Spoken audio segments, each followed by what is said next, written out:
আরে গেট তো এটা বন্ধ কর। হ্যাঁ ভাই এনে দিবে চাবি।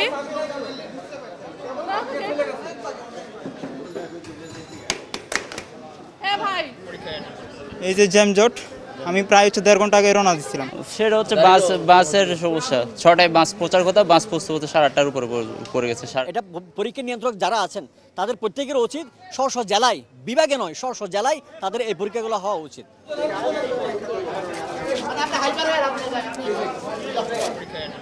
এই যে জ্যামজট, আমি প্রায় 1.5 ঘন্টা আগে রওনা দিচ্ছিলাম। এখন হচ্ছে জি আমার হচ্ছে 49th স্পেশাল বিসিএসের জন্য আমি এখন ফার্স্ট ক্যান্ডিডেট আর কি। আমি এবার অ্যাপিয়ার দিয়ে অ্যাপ্লাই করছিলাম আর কি বিসিএসটাতে, স্পেশাল বিসিএস। আমার কিন্তু এখন রেজাল্টও দেয় নাই। এখন হচ্ছে আমার বাসা হচ্ছে ওয়াশপুর, বাসা থেকে আমি প্রায় 1.5 ঘন্টা আগে বের হয়েছি, কিন্তু হচ্ছে এখানে আইসা দেখি যে এটা হচ্ছে ওই স্কুল না।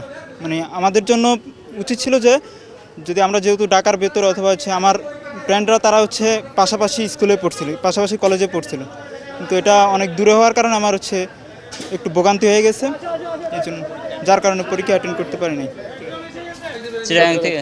চিরাং ফটিকছড়ি থেকে। সেটা হচ্ছে বাসের সমস্যা। 6টায় বাস পৌঁছার কথা, বাস পৌঁছতে 8:30টার উপরে পড়ে গেছে ছায়েদাবাদে, শ্যামলী আছে। ওটার জন্য 2-3 ঘন্টা।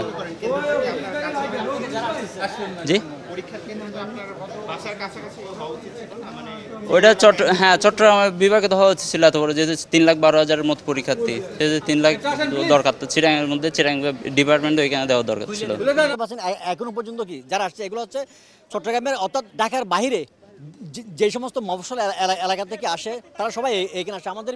আমার যেটা মনে হয় পিএসসির উচিত এই বিষয়গুলো একটু চিন্তা ভাবনা করা, এবং যে কোনো পরীক্ষায় যদি ঢাকায় হতে হয় তাহলে আর আমাদের যে বিভাগীয় শহরগুলো আছে এগুলো তো রাখার কোনো দরকারই নেই। আমি মনে করি এটা পরীক্ষা নিয়ন্ত্রক যারা আছেন তাদের প্রত্যেকের উচিত স্ব জেলায়, বিভাগে নয় স্ব জেলায় তাদের এই পরীক্ষাগুলো হওয়া উচিত। ধন্যবাদ আপনাকে। আদেশ ছাড়া কোনো কিছু বলা যাবে না। নির্দিষ্ট টাইমের পর তো আমরা যথেষ্ট পরিমাণ আমাদের কর্মকর্তার সুযোগ দিয়েছে, কর্মকর্তার আদেশই আমরা পালন করছি।